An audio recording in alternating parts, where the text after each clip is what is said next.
हाँ जी, तो यार इस वीडियो के कमेंट सेक्शन में आप लोगों ने मेरे से बहुत सारे भिन्न भिन्न प्रकार के क्वेश्चंस पूछे थे। तो आज की इस वीडियो में उन्हीं क्वेश्चंस के मैं आंसर करने की कोशिश करूंगा, डाउट्स को क्लियर करने की कोशिश करूंगा। So without wasting any more time आप लोगों के सारे डाउट्स को क्लियर करते हैं and let's get started with this video. हाँ जी, तो यार सबसे पहला क्वेश्चन है कि how can we find the list of in demand jobs in a province which are related to our field and any specific link in IRCC website. तो basically किसी प्रोविंस के अंदर कौन कौन सी जॉब्स हैं जो कि इन डिमांड है, जिनको लेने के बाद आपको पीएनपी मिलना थोड़ा सा ईजी हो जाएगा, वो जानने के लिए आपको आईआरसीसी की वेबसाइट पे नहीं जाना है। हर एक प्रोविंस की अपनी अपनी एक वेबसाइट होती है, जैसे कि मैनिटोबा की है, सस्कैचुअन की है, नोवा स्कॉशिया की, हर एक प्रोविंस की अपनी अपनी एक वेबसाइट है। उसके ऊपर जाना है आपको, उसके अंदर आपको कहीं ना कहीं कोई लिंक मिल जाएगा जिसके ऊपर लिखा होगा भी इन डिमांड जॉब्स या फिर इन डिमांड लिस्ट। तो उसके अंदर आपको सारी की सारी जॉब्स के बारे में पता लग जाएगा जो उस प्रोविंस के अंदर इन डिमांड हैं। अगर वो जॉब्स आप ले लेते हो तो आपको पीएनपी लेना बहुत ज़्यादा आसान हो जाएगा और इवेंचुअली पीआर लेना उससे भी ज्यादा आसान हो जाएगा। हाँ जी, तो यार अगला जो क्वेश्चन है वो काफी ज्यादा इंटरेस्टिंग है। एक पर्सन ने पूछा है कि brother, if someone works on cash can it be deposited in the bank account?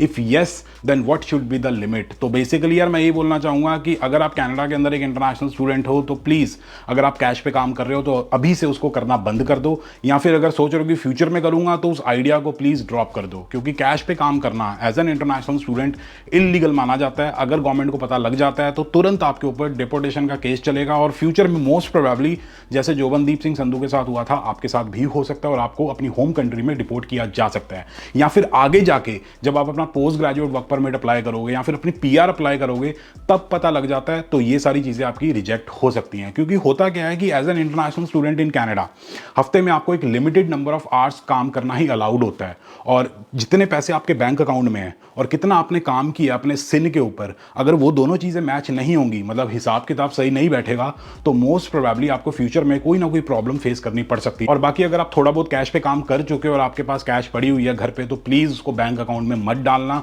क्योंकि अगर फ्यूचर में पकड़े गए, ऑडिट हो गया या फिर किसी ने चेक कर लिया तो दिक्कत वाला काम हो जाएगा। तो उसको खर्च दो या फिर कुछ कर लो, प्लीज बैंक अकाउंट में मत डालना। 20 आवर्स पर वीक पे ध्यान देना चाहिए, या फिर ओवरऑल मैंने एक सेमेस्टर या फिर एक साल के अंदर टोटल कितने आवर्स काम किए हैं उस पर ध्यान देना चाहिए। तो बेसिकली यार गवर्नमेंट के हिसाब से तो आपको एक हफ्ते के अंदर अपनी लिमिट से ऊपर नहीं जाना है। अब काफी सारे बच्चे सोचते हैं कि भाई एक हफ्ते में अगर मेरे को 20 आवर्स पर वीक काम करना अलाउड है तो 2 हफ्ते के अंदर 40 घंटे हो गए। तो बच्चे क्या करते हैं, एक हफ्ते के अंदर 16 घंटे कर लिए, दूसरे हफ्ते के अंदर 24 घंटे कर लिए, तो कहते हैं कि भाई 2 हफ्तों के अंदर तो हम अपनी लिमिट में ही हैं।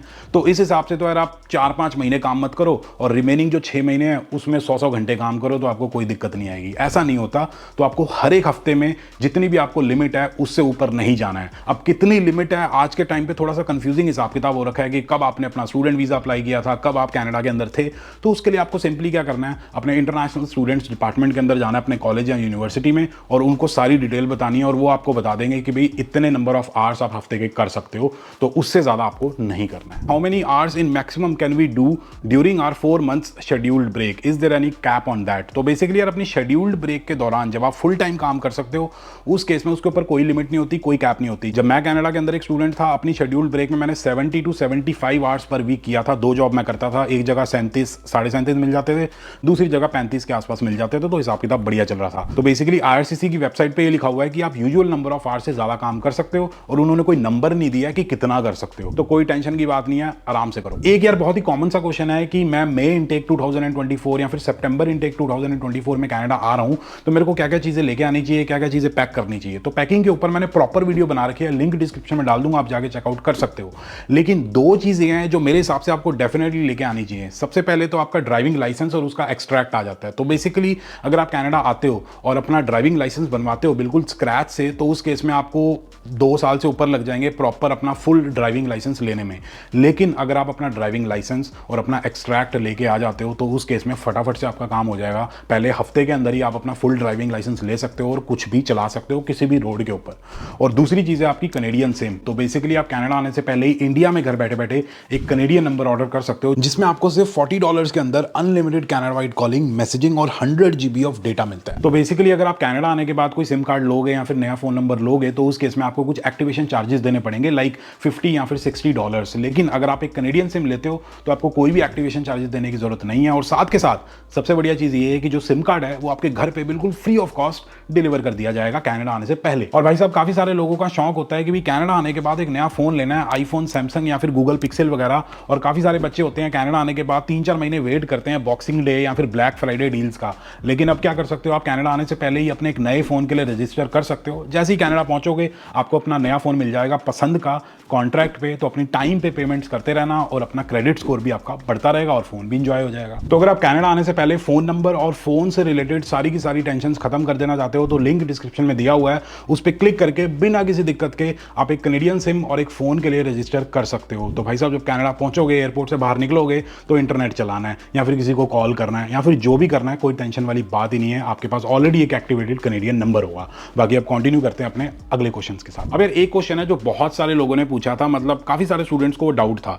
तो बेसिकली वो क्वेश्चन ये है कि my studies are completing in April and my next year study will start in September, so can I work full time in this time period. तो बेसिकली यार वैसे तो इसके लिए काफी सारी कंडीशंस हैं, लेकिन दो मेन कंडीशंस हैं। सबसे पहली कंडीशन तो ये है कि जो आप सेमेस्टर अभी परस्यू कर रहे हो वो फुल टाइम स्टडी होनी चाहिए, और ब्रेक के बाद जो आप सेमेस्टर या फिर पढ़ाई कंटिन्यू करोगे वो भी फुल टाइम स्टडी होनी चाहिए।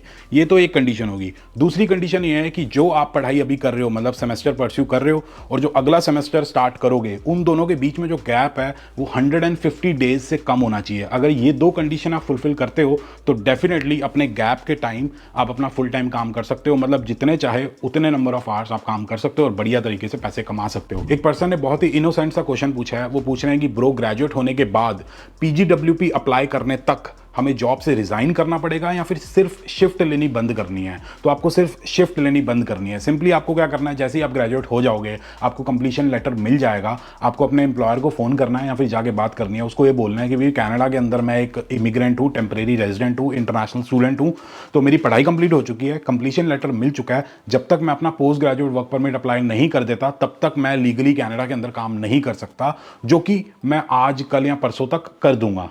तो जब मैं कर दूंगा मैं आपको बता दूंगा, उसके बाद आप मेरे को शिफ्ट देना। अब यार एक क्वेश्चन जो लोग बार बार पूछते हैं वो ये है कि अगर मैं कनाडा के अंदर एक इंटरनेशनल स्टूडेंट हूं तो क्या मैं एफिलिएट मार्केटिंग करके या फिर कोई फ्रीलांस काम करके या फिर किसी स्पोर्ट्स ऐप में बेटिंग करके या फिर ट्रेडिंग करके या फिर कोई बाय एंड सेल का काम कर लिया या फिर कोई भी साइड हसल कर ली, ऊबर शूबर कर ली, और वहां से जो मेरे को पैसे आ रहे हैं, जो भी मैं वो काम कर रहा हूं, तो क्या वो मेरे हफ्ते के नंबर ऑफ आवर्स की जो लिमिट है उसमें काउंट होता है? 20 घंटे, 30 घंटे या 40 घंटे उसमें काउंट होता है? तो सिंपल सी बात यह है कि देखो यार, जब आप किसी इंप्लॉयर के पास कोई जॉब करते हो तो उसको सिन नंबर देते हो, अपना SIN, सोशल इंश्योरेंस नंबर उसको देते हो। तो वो जो नंबर ऑफ आवर्स होते हैं वो आपके सिन के टुवर्ड्स काउंट होते हैं।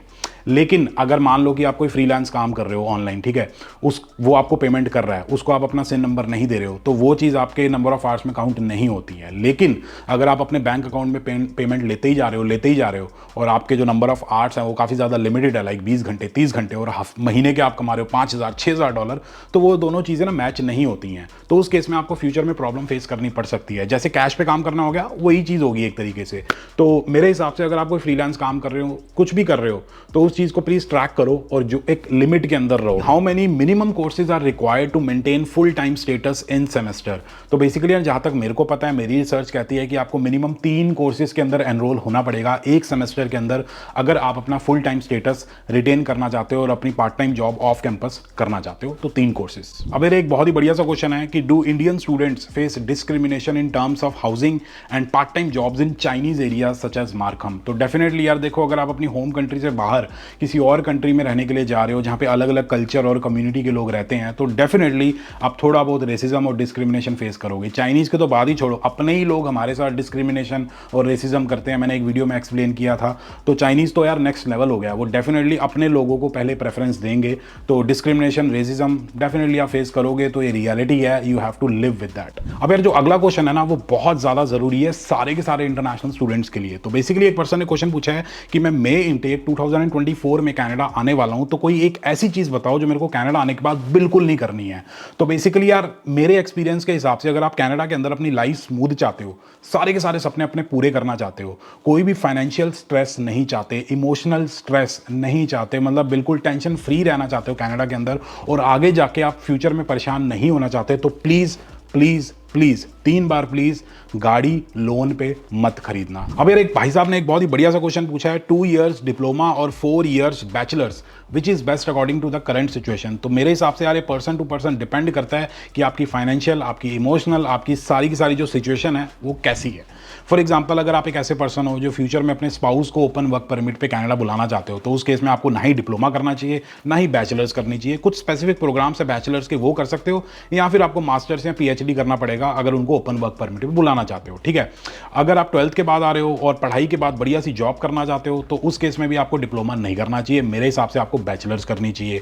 लेकिन कुछ लोग ऐसे होंगे जो कहेंगे हमारे पास इतना पैसा नहीं है कि 4 साल तक फीसें भरें, 4 साल तक वेट करें, फिर पढ़ाई कंप्लीट होगी, फिर फुल टाइम काम करेंगे और पैसा कमाएंगे, तो उस केस में आपको डिप्लोमा करना चाहिए। तो इसके ऊपर मैंने एक वीडियो बना रखी है कि डिप्लोमा और बैचलर्स के अंदर क्या क्या डिफरेंसेस वगैरह होते हैं, तो लिंक मैं डिस्क्रिप्शन में डाल दूंगा, आप जाके चेकआउट कर सकते हो थोड़ी सी क्लैरिटी के लिए। और अगर आप पर्सनलाइज्ड क्वेश्चंस का आंसर चाहते हो तो मेरे साथ एक कॉल बुक कर सकते हो, उसका भी लिंक मैं डिस्क्रिप्शन में डाल दूंगा। और हाँ यार, कनेडियन गवर्नमेंट ने थोड़े दिन पहले एक नया रूल इंट्रोड्यूस किया था कि पहले उन्होंने बोला था कि जो सितंबर इनटेक 2024 से आ रहे हैं और पीपीपी कॉलेजेस के अंदर पढ़ाई कर रहे हैं, तो उनको अपना पोस्ट ग्रेजुएट वर्क परमिट नहीं मिलेगा। लेकिन कनेडियन गवर्नमेंट ने एकदम भाई साहब दुनिया बदल दी, जज्बात बदल दिए, पता नहीं क्या क्या बदल दिया, और उन्होंने ये कहा कि अगर कोई 15 मई के बाद अपनी क्लासेस स्टार्ट करेगा कनाडा के अंदर, तो उसको भी पोस्ट ग्रेजुएट वर्क परमिट नहीं मिलेगा अगर वो पीपीपी कॉलेज के अंदर पढ़ाई कर रहा है। तो काफी सारे लोग पूछ रहे हैं कि मेरी 8 मई से क्लासेस स्टार्ट है, 10 मई से क्लासेस स्टार्ट है, फिर 6 मई से क्लासेस स्टार्ट है, तो क्या हमें मिलेगा पोस्ट ग्रेजुएट वर्क परमिट क्योंकि हम पीपीपी कॉलेज के अंदर पढ़ाई कर रहे हैं। पहले तो मैं ये बोल रहा हूँ कि भाई उस कॉलेज के अंदर पढ़ाई कर क्यों रहे हो, वहां पे कुछ नहीं पढ़ाया जाता,